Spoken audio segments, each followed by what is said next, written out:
નમસ્કાર વિદ્યાર્થી મિત્રો, આજે આપણે ધોરણ 10 નું અસાઇનમેન્ટ જે છે પ્રથમ સત્રનું એમાં વિભાગ બી સોલ્વ કરવાના છીએ, જેની અંદર આપણે પ્રશ્ન નંબર 1 છે, નીચેની દ્વિઘાત બહુપદીઓના શૂન્ય શોધો। તો આ એક બહુપદી આપેલી છે જેની અંદર 4s વર્ગ - 4s + 1 = 0 આપેલા છે। તો આનું શૂન્ય શોધવું હોય તો 4s વર્ગ - 4s + 1 = 0। તો આ પ્રથમ સહગુણક 4 છે અને છેલ્લું પદ 1 છે, તો બંનેનો ગુણાકાર કરશું। 4 × 4 અને 4 ના આપણે 2 ભાગ કરશું કે જેનો સરવાળો 4 આવે। તો આ 4s નો વર્ગ આવશે +1 આવશે બરાબર 0। 4 × 4 તો 4 ના એવા 2 ભાગ કરીએ કે જેનો સરવાળો 4 આવે। તો એવા 2 ભાગ તરીકે આપણે 2s અને 2s લઈ શકીએ છીએ। 2 અને 2 નો સરવાળો 4 થાય છે અને છેલ્લા પદની નિશાની પ્લસ છે, તો છેલ્લી નિશાની પ્લસ હોય તો મધ્યમ પદની નિશાની આપણે બંને પદને આપવાની હોય છે। તો હવે 2 પદની જોડી બનશે।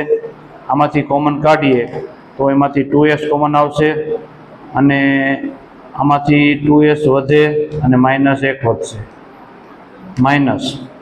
આમાંથી કોમન કાઢો તો આમાંથી કોમન કાંઈ આવતું નથી, તો આપણે 1 રાખીશું, પછી 2s - 1 = 0। 2s - 1 2s - 1 બંનેમાં છે તો એને આપણે કોમન કાઢીશું। 2s - 1 વધશે, 2s - 1 વધશે, આ કોમન કાઢ્યા, 2s - 1 વિધાય અહીંયા મૂક્યા, એના બરાબર 0। હવે બંને પદને આપણે અલગ અલગ વિભાજિત કરીશું।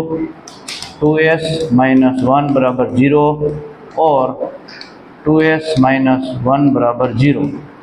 तो -1 पहली बाजू जશે तो +1 થઈ જશે અને આ 2 છે તે જશે છેદમાં, તો 1/2 અને ઓર આમાં પણ 2s +1 પહેલી બાજુ જાય તો પ્લસ થશે અને આ s = 1/2।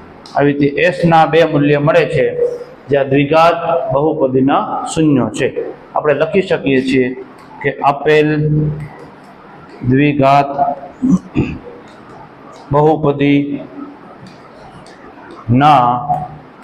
શૂન્યો 1/2 અને 1/2 છે।